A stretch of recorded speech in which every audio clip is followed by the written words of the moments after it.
মানে সারাদিন কি ভিডিও করব এটা ভাবার আগে সব থেকে এখন মেন ব্যাপার হচ্ছে এখন যে পরিমাণ বাচ্চা চুরি হচ্ছে এবং যে মানে পোস্টগুলো আমরা সোশ্যাল মিডিয়াতে দেখতে পাচ্ছি এবং নিজেদের কাছাকাছি বন্ধু বান্ধব বিভিন্ন জায়গায় ছড়িয়ে আছে, চেনা মানুষ, রিলেটিভস, সব দিক থেকে তো সব মানুষের কথা অনুযায়ী শুনতে পাচ্ছি প্রচুর পরিমাণে বাচ্চা কিন্তু চুরি যাচ্ছে।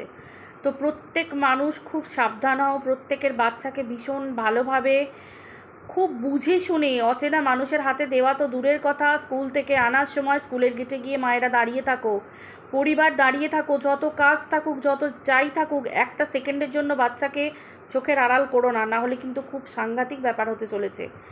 এতটা খারাপ খবর কোনো দিন আমরা চট করে এভাবে হঠাৎ মানে শুনিনি।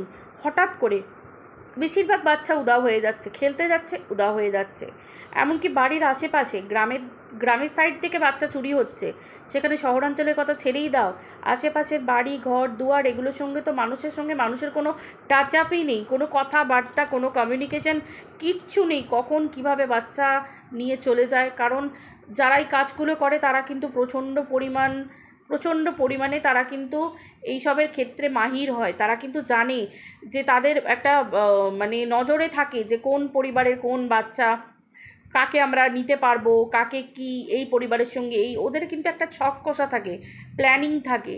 তো সেই জন্য বারবার একটা কথা বলছি যে সব কিছু ভুলে প্রত্যেক বাবা মায়েরা বাবা মা মানে সন্তানের প্রতি কেয়ারফুল হও, যত্নবান হও, যত্নশীল হও, খুব সাবধান। মানে ট্রেনে বাসে, এমনকি আজকে পর্যন্ত একটা ঘটনা ঘটলো তোমরা দেখতে পেলে, যে বিরাটিতে একটা ব্যাগে করে কিছু দল একটা বাচ্চাকে নিয়ে যাচ্ছিল, সেখানে কিন্তু ট্রেন থামিয়ে তাদেরকে ধরা হয়েছে এবং রীতিমতো হুলুস কাণ্ড বেঁধে গেছে। একটা ছোট্ট বাচ্চা কোথা থেকে নিয়ে এসেছে কেউ জানে না, বাচ্চার বাবা মায়ের খোঁজ এখনও পাওয়া যায়নি। তার মানে বুঝতে পারছো ঘটনাগুলো কতটা খারাপ ঘটনা, মানে কোন জায়গায় গিয়ে দাঁড়াচ্ছে। খুব সাবধান প্রত্যেক বাবা মায়ের কাছে একটাই হচ্ছে মেসেজ, যে প্রত্যেকের বাচ্চাকে খুব সাবধানে রাখো এবং অচেনা লোকের হাতে তো দূরের কথা, খেলতে যাওয়া, পার্কে বেড়াতে যাওয়া, সঙ্গে করে মার্কেট নিয়ে যাওয়া, যে কোনো জায়গায় বাচ্চাকে কোলে তুলে নাও, যে বাচ্চাদের কোলে তোলার মতো বয়স আছে তাদেরকে কোলে তুলে নাও।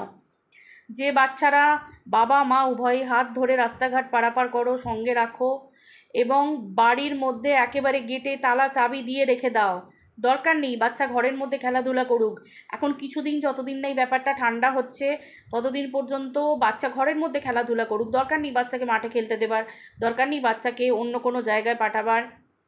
তো যে যেখানে শেখাতে যাও, ক্যারাটে বলো, ডান্স বলো, যোগা বলো, ড্রয়িং বলো, যে যা কিছু বাচ্চাকে এক্সট্রা ক্যারিকুলার অ্যাক্টিভিটিসের ক্ষেত্রে দিয়েছো, তো সেই সমস্ত জায়গাতে গিয়ে দাঁড়িয়ে থাকো এবং সেই একদম সারাক্ষণ দরকার হলে বসে থাকো, একেবারে বাচ্চাকে সঙ্গে করে নিয়ে এসো, কারণ সময়টা খুব খারাপ যাচ্ছে।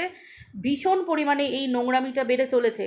গ্যাংয়ের মধ্যে একজন মহিলাই ধরা পড়েছে, আর কিন্তু 8-10 জন এখনও পর্যন্ত ধরা পড়েনি। তার মানে তারা কিন্তু বিভিন্ন জায়গায় ছড়িয়ে আছে। কখন কে টার্গেট, কোন পরিবার টার্গেট, এটা কিন্তু বলা যাচ্ছে না। এমনকি 11 পর্যন্ত, মানে 11 বছর বয়স, 11 ইয়ার্স ওল্ড, সেই বাচ্চাও কিন্তু রীতিমতো কিডন্যাপ হয়েছে। কারণ একটা 11 ইয়ার্স ওল্ডের বাচ্চাকে তো আর চট করে কেউ মানে ট্রফি দিয়ে বা হাত ধরে নিয়ে চলে যেতে পারে না। নিশ্চয়ই তারা হিপনোটাইজ করছে, নিশ্চয়ই তারা বশীকরণ জানে। না হলে একটা 11 বছরের বাচ্চাকে হাত ধরে নিয়ে যাওয়া বা ব্যাগের মধ্যে পুরে নিয়ে যাওয়া সম্ভব নয়। কিন্তু এরা যে কোনো কিছু দাবি করছে তাও কিন্তু কিছু না, একেবারে বাচ্চাকে পাওয়া যাচ্ছে ওই রকম ধরনের অবস্থায়, যে নামটা আমি উচ্চারণও করতে চাইছি না। কারোর বাচ্চার জন্য এরকম আর কোনো ক্ষতি না হয়, প্লিজ প্রত্যেকে কেয়ারফুল হও। প্রত্যেকে যে যেখান থেকে ভিডিওটা দেখো না কেন, জানি সবাই এই সময়, প্রত্যেকটা মানুষ আমরা জানি যে সবাই এই সময় জানো এটা এখন ট্রেন্ডে আছে, কারণ এই ব্যাপারটা একদম প্রচণ্ডভাবে ছড়িয়ে গেছে। প্লিজ সবাই সচেতন হও, কারণ এই ঘটনাগুলো দিন দিন শুনতে থাকলে না বুক কেঁপে উঠছে, গা শিউড়ে উঠছে।